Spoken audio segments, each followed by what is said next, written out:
What has God done for you? Amen. So, number one benefit. I'm taking it gradually. Number one benefit of being a giver is this. Giving always results in receiving. Somebody say giving. I want you to say giving always results in receiving. Praise God. Giving always results in receiving.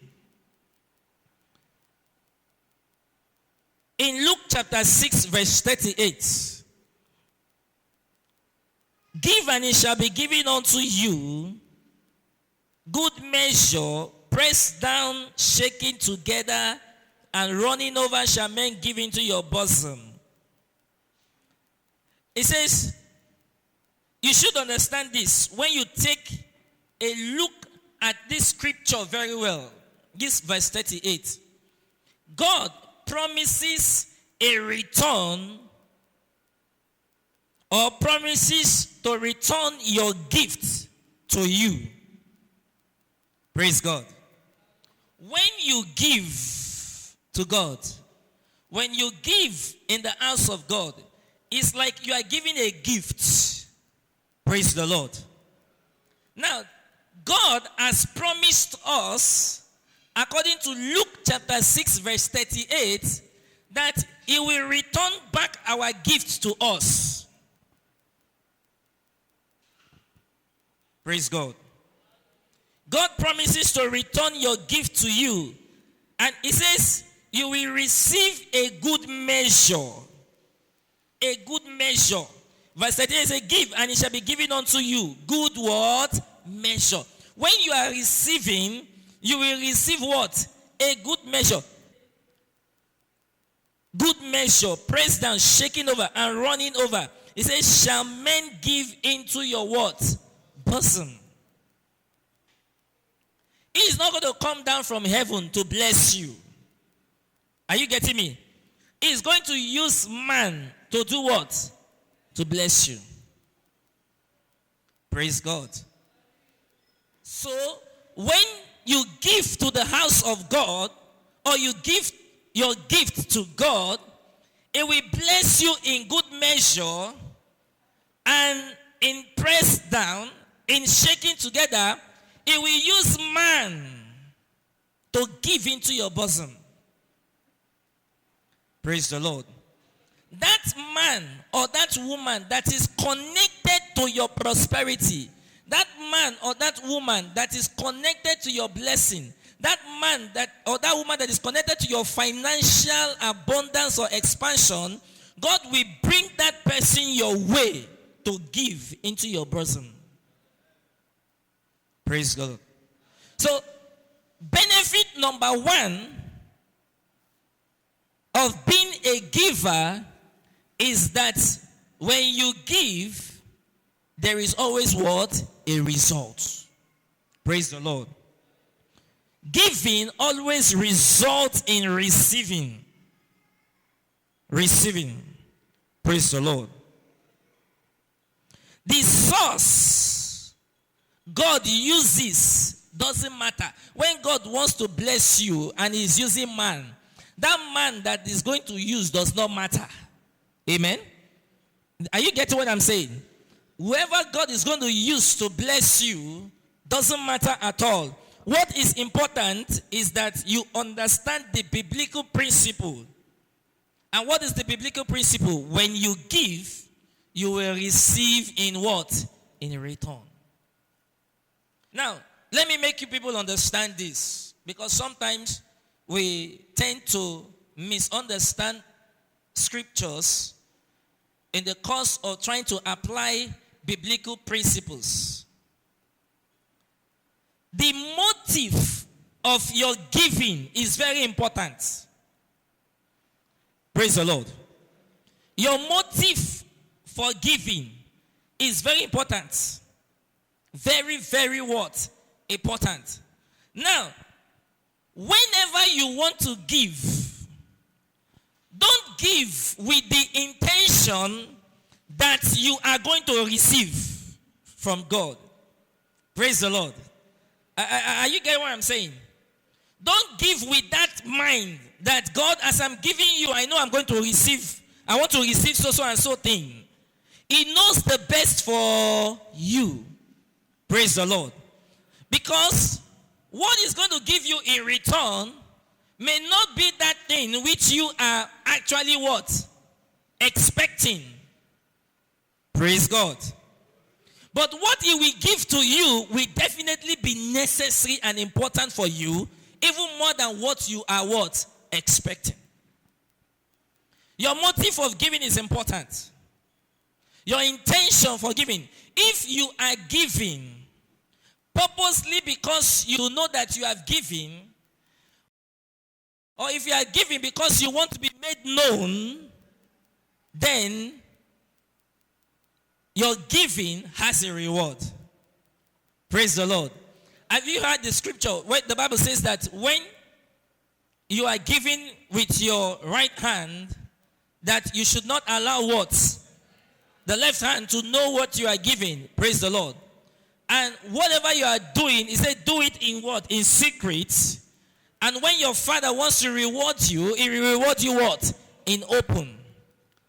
Now, when God is blessing some people, people may be asking that, what did this person do that God is blessing him like this and is testifying like this?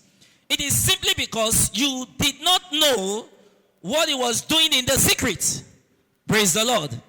You do not understand the amount of giving He has been doing in the secret. Praise the Lord. Now, there are some people or members probably might have not come here openly to give out, but they've been rendering helping hands to members. Praise the Lord. There are some people, they might have not come here to pay their tithes in the open, but they are regular in paying their tithes in transferring their money to the church accounts. I don't know if you get what I'm saying. So sometimes when you see somebody be blessed, you say, I've never seen this person come outside to sow seed. Or I've never seen this person come outside to give tithes. But you don't know what that person probably must have been doing what? In the secret.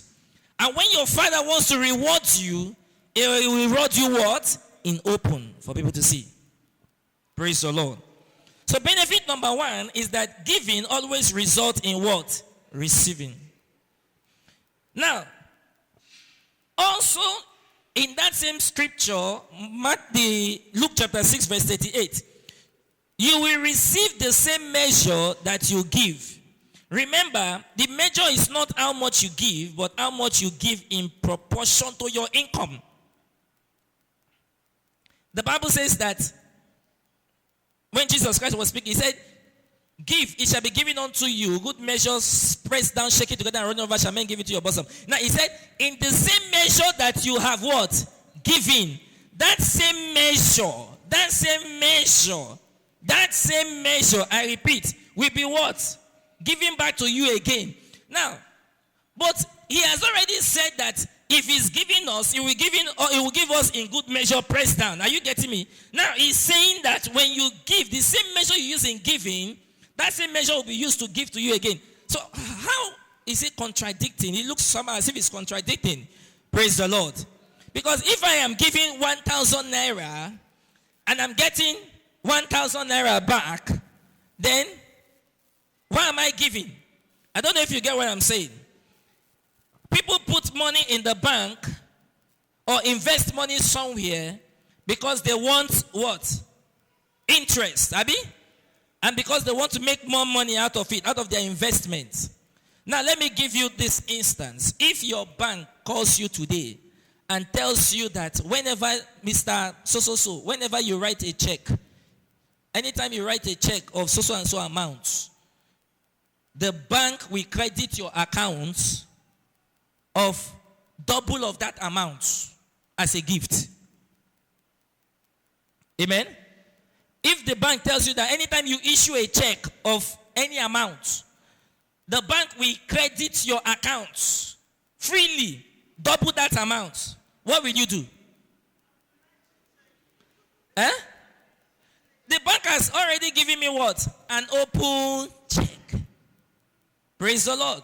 Do you understand what I'm saying? Now, but you know that in this, our banking system, presently, banks cannot do that kind of thing. Amen? Banks cannot do that kind of thing. But you know the good thing about it? God promises that he can do it. Praise God. God has promised us in Luke chapter 6 verse 38 that he's capable of doing it. Very capable of doing it. So when you are giving, the measure of which you give is not in how much you have given. It is in how much you have given in proportion to your income. If you earn 1,000 naira and you give God minus your tithe now, what will be the tithe for 1,000 naira? 100 naira. Now you want to give offering, or you want to give God something, or you want to sow a seed. You now sow 10 naira out of the remaining 900 naira. Or you sow 20, or you sow 50. Now, God is telling us, Jesus is telling us that it is in the same measure that you have given. Are you getting me? That it will be used to measure unto you.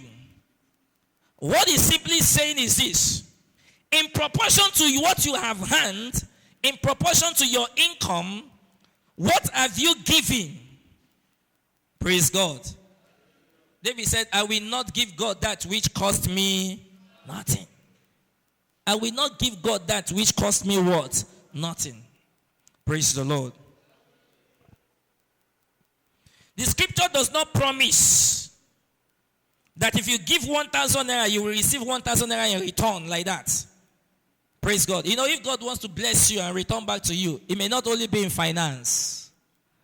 Are we clear with that? It may not only be in finance, because a lot of us may be expecting financial blessings. Praise God. I said something at the beginning, that God does not prosper you, or God does not bless you because he wants to raise your standard of living. God blesses and prospers you because he wants to raise your standard of what? Giving. Giving. A lot of Christians find it difficult to give. In fact, whenever the issue of giving is raised in the church, there are little signs of murmuring. But this kind of murmuring does not occur when such giving is called for in your meeting places, your town's meeting, and your group meetings. Praise the Lord. Let me make you understand this. Take note of it. When you become a giver, you automatically move yourself into the realm of a receiver. Praise God. When you become a giver, you automatically move yourself. It's automatic. It's not something, you don't need to be looking for who to receive from. Don't look for who to receive from. Once you become a giver, you automatically translate or move into what? The realm of what? A receiver. Because it is written, give, and it shall be what? Given unto you. Praise God.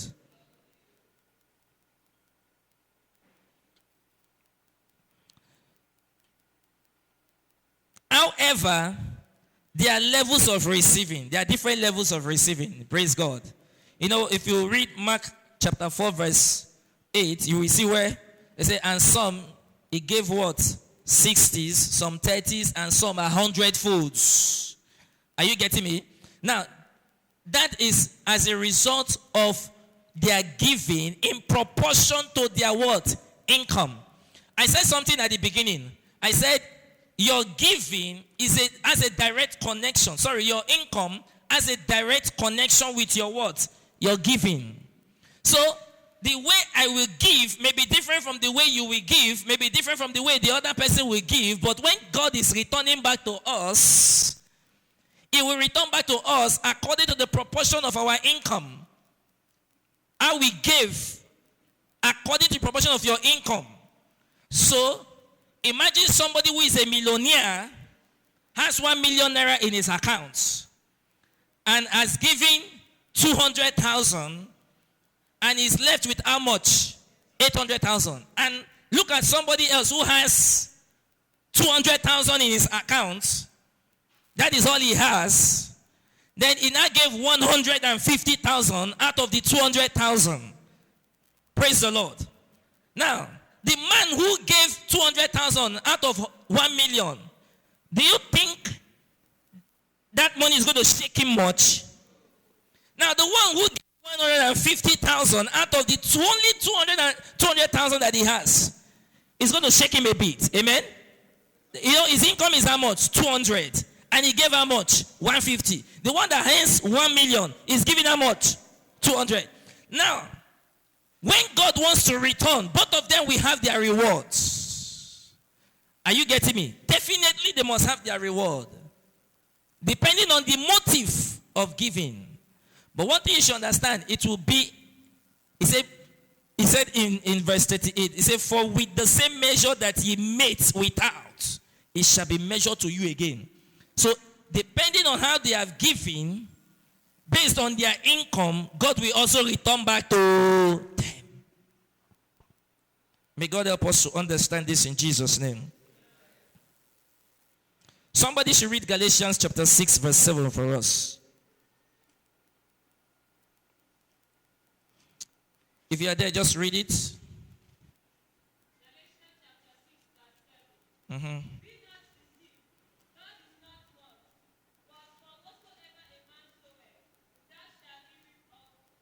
Praise the Lord.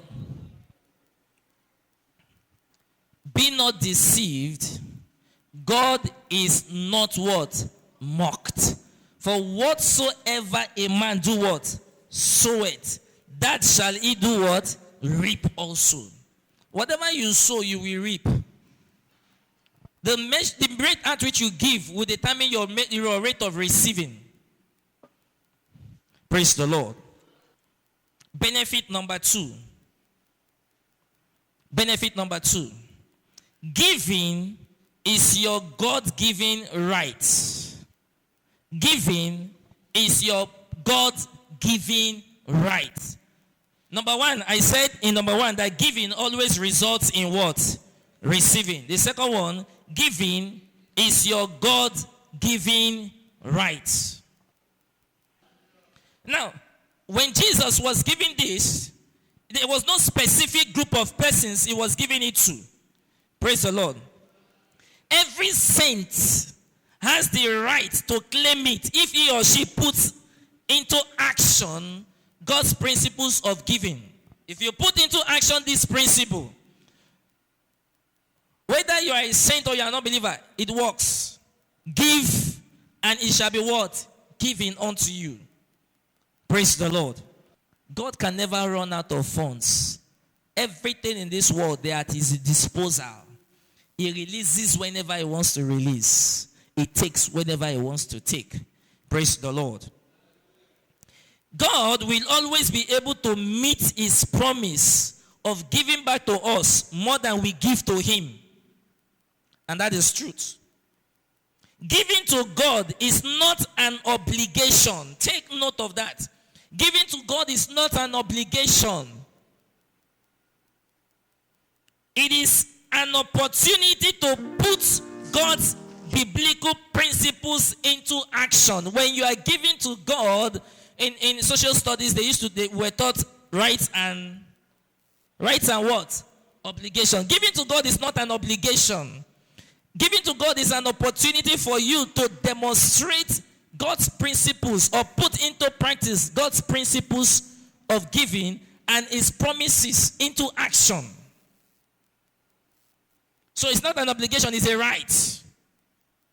Praise God. God is not giving you because he wants to raise your standard of living. God is prospering you or giving you because he wants to increase your standard or raise your standard of what? Giving. Praise God.